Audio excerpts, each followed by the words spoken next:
মুভির শুরুতে আমরা দেখি শহরে দাঙ্গার সময় ছোট একটা বাচ্চা এদিক ওদিক দৌড়াচ্ছে।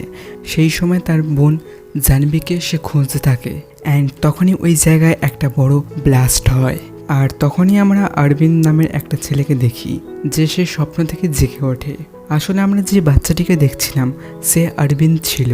ছোটবেলায় তার বোনকে হারিয়ে ফেলেছিল সে, আর এই স্বপ্ন সে মাঝে মধ্যেই দেখে। এখন অরবিন্দ মালয়েশিয়ায় গিয়েছে কাজের জন্য। অরবিন্দ অনেক পরিশ্রম করার পর একটা রেস্টুরেন্ট খোলে আর সেটা ভালো চলছিল। তারপর ইন্ডিয়া থেকে অরবিন্দের আঙ্কেল ফোন করে, একটা জরুরি কাজের জন্য তাকে ইন্ডিয়াতে আসতে বলে। অরবিন্দ এরপর ইন্ডিয়াতে চলে আসে। এয়ারপোর্টে এসে সে অনেক কাপলকে দেখে, আর তা দেখে অরবিন্দ খুবই খুশি হয়, কারণ সেও চায় তার একটা গার্লফ্রেন্ড হোক। অরবিন্দ নিজের ঘরে চলে আসে, যেখানে কিছু ঘন্টার পরেই তার ফ্যামিলি তাকে বিয়ে করতে বলে। আসলে অরবিন্দের বয়স 35 হয়ে গিয়েছিল, কিন্তু অরবিন্দ বিয়ে করতে চায় না। অরবিন্দ তার ফ্যামিলিকে বলেছে, আমি একটা মেয়ে খুঁজছি, যাকে দেখার পর তাকে আমি ভালোবেসে ফেলবো, সেও আমাকে ভালোবেসে ফেলবে, অর্থাৎ লাভ অ্যান্ড ফার্স্ট সাইট। আসলে সে অ্যারেঞ্জ ম্যারেজ করতে চায় না, কিন্তু অরবিন্দ এমন কোনো মেয়ে পায়নি যে তাকে ভালোবাসবে। এই ব্যাপার শুনে তার বাবা মা রেগে যায় তার উপর। তার বাবা মা বলে, এটা তুমি কেমন বাচ্চাদের মতন বায়না করছো, তুমি একবার বিয়ে করে নাও, দেখবে ভালোবাসা এমনিতেই হয়ে যাবে। অ্যান্ড তারপর অরবিন্দ তার বাবা মায়ের লাভ স্টোরি তাদেরকে মনে করায়। অরবিন্দ বলে, তোমাদের বেলায় লাভ স্টোরি ঠিক বানিয়ে নিয়েছ, এবারে আমি যখন করতে চাইছি কেন আটকাচ্ছ। এরপর আমরা লীলা নামের এক বড় অ্যাক্টার্সকে দেখি, সে নিজের শুটিংয়ের জন্য যাচ্ছে, আর তাকে নিয়ে সবাই খুবই এক্সাইট। লীলা যখন তার শুটিং শেষ করে চলে যাচ্ছে, তখনই আমরা এক অন্য লীলাকে দেখি। সে রেগে অ্যাক্টার্স লীলাকে দেখছে। আমরা জানতে পারি যে এই কাহিনীর এই লীলা আসল অ্যাক্টার্স। আসলে বন্ধুরা, এই লীলা অ্যাক্টার্স হতে চায়। সে এখানে শুটিংয়ের জন্য এসেছিল, কিন্তু সে যখন এখানে এসে দেখেছে প্রডিউসার তার মেয়ে, যার নাম লীলা, তাকে সেই রোল দিয়ে দেয়। অ্যান্ড এবারের জন্যেও অ্যাক্টার্স হওয়া থেকে চান্স চলে যায় লীলার। লীলা ফার্স্টেশন হয়ে তার বন্ধু রবি আর গৌতমকে ফোন করে। তারা দুজন নদীর ধারে প্রি ওয়েডিংয়ের জন্য ফটোশ্যুট করছিল। লীলা ওই সময় গৌতমকে অনেকবার ফোন করে, সে রাত্রে ড্রিঙ্কের জন্য ব্যবস্থা করতে বলে।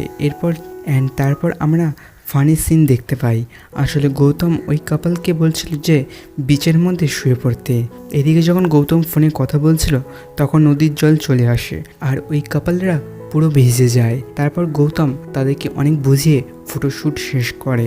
এখন রাতে লীলা, তার বন্ধু গৌতম, রবি আর সারার সাথে ড্রিঙ্ক করছিল, আর এই চারজন চেন্নাই কিছু না কিছু উদ্দেশ্য নিয়ে এসেছিল।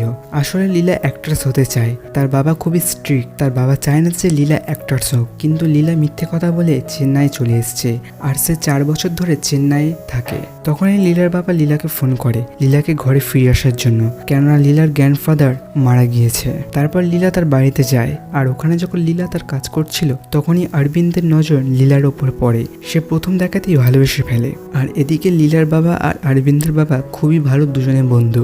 অরবিন্দ লীলাকে দেখে বিয়ে থেকে বাচ্চার বিয়ে পর্যন্ত ভেবে নিয়েছে। এখন অরবিন্দ তার মনে একটা ছোট শর্ট ফিল্ম তৈরি করে ফেলেছে।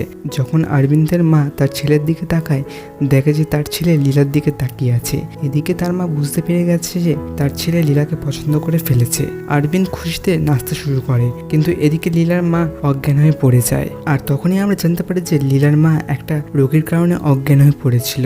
তার মায়ের চিকিৎসা খরচ 4 লাখ টাকা পর্যন্ত হতে পারে। অ্যান্ড লীলার বাবার কাছে এত টাকা ছিল না, তাই তার মেয়ের কাছ থেকে তার বাবা টাকা চায়। এটা ভেবেছে তার মেয়ে 4 বছর ধরে চেন্নাইয়ে জব করছে, কিছু না কিছু তো টাকা সে ইনকাম করেছে। কিন্তু বন্ধুরা, এদিকে আমরা আসল ঘটনা তো জানি। লীলা তো শুধুমাত্র অডিশন আর অ্যাক্টিং এর জন্য চেন্নাই গিয়েছিল, তার কাছে টাকা পয়সা পর্যন্ত ছিল না। আর সো তোমরা যদি এই চ্যানেলে নতুন হয়ে থাকো, তাহলে ভিডিওটিকে লাইক করে সাবস্ক্রাইব করে আমাদের এই চ্যানেলের সদস্য হয়ে যাও, এরকম নতুন ফিল্মের এক্সপ্রেশন পাওয়ার জন্য। কিন্তু এখানে অরবিন্দের বাবা সামনে আসে আর লীলার বাবাকে সাহায্য করে। আর এখানে অরবিন্দের মা তার হাজব্যান্ডকে বলেছে, অর্থাৎ অরবিন্দের বাবাকে বলেছে, আমাদের ছেলে লীলাকে ভালোবাসে, তুমি একবার লীলার বাবার সাথে কথা বলো। আর তারপর থেকে লীলা আর অরবিন্দের বিয়ের কথাবার্তা তাদের পরিবারের সাথে চলতে থাকে। এদিকে লীলার বাবা তো জানতে পেরে গিয়েছিল তার মেয়ে চেন্নাইতে গিয়েছিল অ্যাক্টিং করতে। লীলার বাবা তাকে অনেক বকাঝকা করে। এখন লীলার বাবা পুরোপুরি ফোকাস লীলা আর অরবিন্দের বিয়ে দেওয়া। জবরদস্তি লীলার সাথে অরবিন্দের বিয়ে দেয়। এখানে লীলা ততটা খুশি ছিল না, আর এই ব্যাপারটা অরবিন্দ নোটিস করে যে লীলা বিয়েতে খুশি না, কিন্তু ততক্ষণে অনেক দেরি হয়ে গিয়েছিল। তারপরে দুজনে বিয়ে হয়ে যায়। অরবিন্দ এই ব্যাপারটা তার আঙ্কেলকে বলে। তার আঙ্কেল বলে যে মেয়েরা এই সময় খুবই দুঃখী হয়, কারণ তার পরিবার ছেড়ে আসতে হয়, আর এটা নর্মাল ব্যাপার। তখনই আমরা দেখি যে লীলা আর অরবিন্দের গাড়ির মধ্যে লীলার ফ্রেন্ড চলে আসে, আর এখানে আমরা জানতে পারি যে কিছুদিন তারা লীলার সাথে থাকবে। ওই সময় আমরা জানতে পারি লীলার কথায় অরবিন্দ চেন্নাইয়ে একটা বাড়ি কিনেছে। কিন্তু বন্ধুরা, এইসব কিছু লীলার প্ল্যান ছিল। সে অরবিন্দের সাথে বিয়ে করতে চাইছিল না, কিন্তু বিয়ে হওয়ার পর অরবিন্দকে দিয়ে চেন্নাইয়ে একটা বাড়ি কেনায়, কারণ সে চেন্নাইয়ে থেকে অ্যাক্টরস হওয়ার স্বপ্ন সে পূরণ করতে পারবে বলে। এরপর ধীরে ধীরে লীলা অরবিন্দকে ইগনোর করা শুরু করে, কিন্তু ওই সময় লীলার বন্ধুদের সাথে অরবিন্দের খুব ভালো বন্ধুত্ব হয়ে যায়। তাই লীলা তার বন্ধুদেরকে সেখান থেকে চলে যেতে বলে। এর সাথে লীলা অরবিন্দকে গিয়ে বলেছে সে তাকে ডিভোর্স দেবে, কারণ তার স্বপ্ন অ্যাক্টরস হওয়া। এটা শুনে বেচারা অরবিন্দ দুঃখী হয়ে পড়ে আর ভাবতে থাকে সে কোথায় ফেঁসে গেছে। এই কথাটা তার আঙ্কেলকে বলে, অ্যান্ড তার আঙ্কেল ওই একই অ্যাডভাইস দেয় যে তুমি তোমার ওয়াইফকে কন্ট্রোল করো যে কোনো উপায়ে। এটা শোনার পর অরবিন্দ তার আঙ্কেলকে গ্রামে পাঠিয়ে দেয়, কেন সে এরকম হাজব্যান্ড হতে চাইছিল না যে তার ওয়াইফকে টর্চার করবে। অর্থাৎ সে চাইছিল না লীলা যাই করুক না কেন তাকে ভালোবাসুক। তখনই একটা পার্টিতে অরবিন্দ আর বিক্রম নামের এক লোকের সাথে পরিচয় হয়। খুব তাড়াতাড়ি তাদের দুজনের মধ্যে বন্ধুত্ব হয়ে যায়, আর অরবিন্দ বিক্রমকে তার প্রবলেম বলে। বিক্রম বলে যে তুমি তোমার ওয়াইফকে একটা ফ্যান হিসাবে কল করো, আর তুমি তাকে বলো যে আমি তোমার অনেক বড় ফ্যান। এরপর সে খুশি হবে, আর তোমাকে সাপোর্ট করতে হবে অ্যাক্টরস হওয়ার জন্য। তারপর তোমার দুজনের মধ্যে দূরত্ব কমে যাবে। অরবিন্দ এরপর থেকে সবকিছু এমনই করে। সে একদিন অন্য নাম্বার থেকে কল করে লীলাকে বলে যে সে তার বিগ ফ্যান, তার নাম বিক্রম। এখন অরবিন্দ যেমনটা ভেবেছিল সেটাই হয়। ধীরে ধীরে তারা দুজনে প্রচুর কথা বলতে থাকে। অরবিন্দ বিক্রম সেজে লীলাকে গিফট পাঠায়, কোনো না কোনোভাবে সাহায্য করে।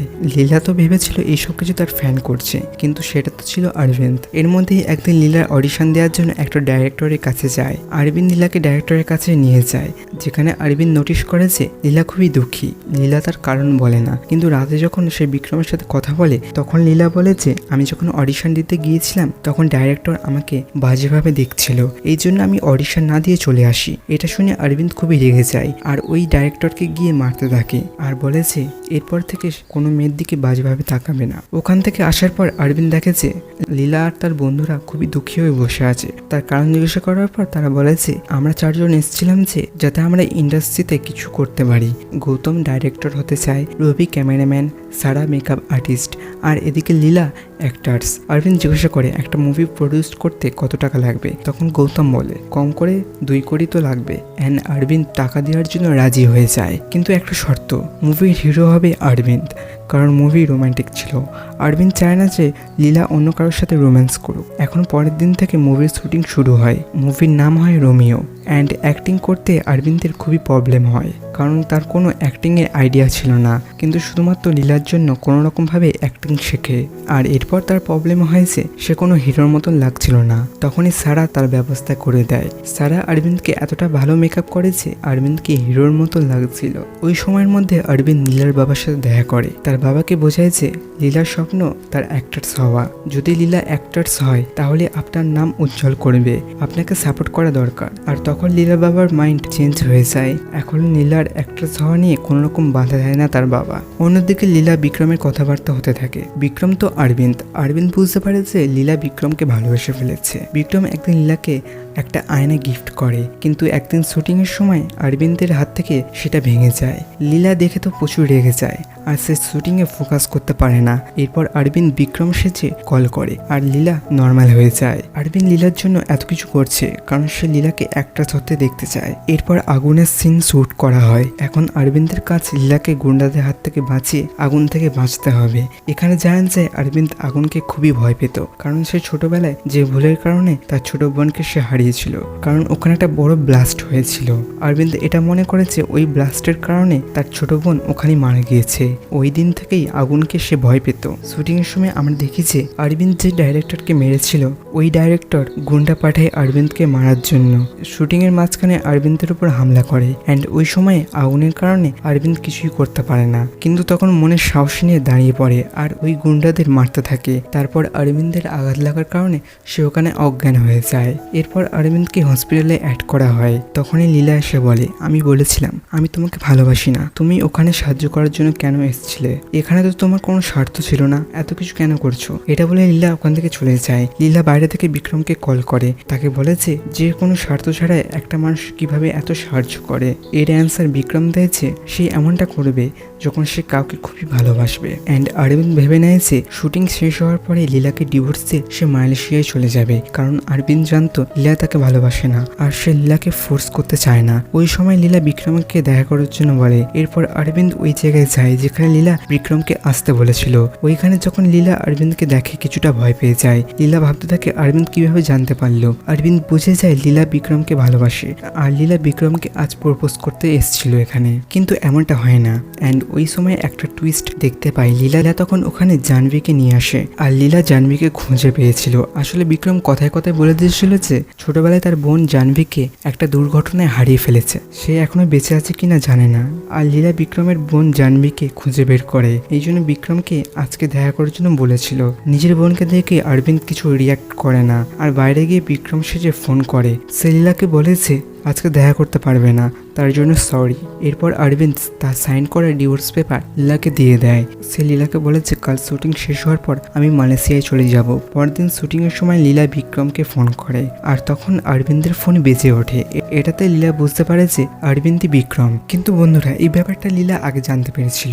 যখন হসপিটালে লীলা বিক্রমকে ফোন করে তখন অরবিন্দ কল রিসিভ করে, তখনই লীলা এটা দেখে নিয়েছিল। তখন লীলা বলেছে তুমি আমার স্বপ্ন নিজের স্বপ্ন করে নিয়েছো, এমন হাজবেন্ড আমি চাইলেও পাবো না, আমি ভুল ছিলাম, আমি ঠিক মতন তোমাকে বুঝতে পারিনি। অ্যান্ড এরপর লীলা অরবিন্দকে অ্যাকসেপ্ট করে নেয় আর দুজনে হ্যাপি কাপল হয়ে থাকতে শুরু করে। অ্যান্ড এই ছিল রোমিও মুভির কাহিনী। আই হোপ ভিডিওটি ভালো লেগেছে। ভিডিওটি ভালো লাগলে লাইক শেয়ার কমেন্ট আর চ্যানেল সাবস্ক্রাইব করতে ভুলবে না।